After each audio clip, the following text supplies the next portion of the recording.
Hello mga buddy! Namalingki po ako. Ito yung napamalingki ko doon sa kabilang barangay. Mura lang bili ko dito. Pero mo, 1 kilo, 140 lang. Sariwa pa siya, danggit yan. Saka itong nabili kong bangos, pinahiwa ko na para isigang.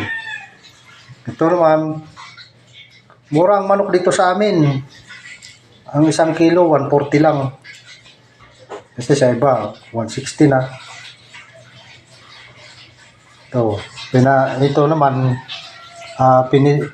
chicken fillet na hiniwa-hiwa ko lang yung chicken breast. Yan naman ang lulutuin ko dyan. Ayan mga buddy.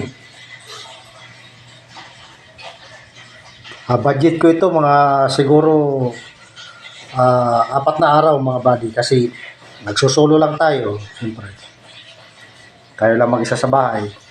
Ganito na lang. Maraming salamat. Nice.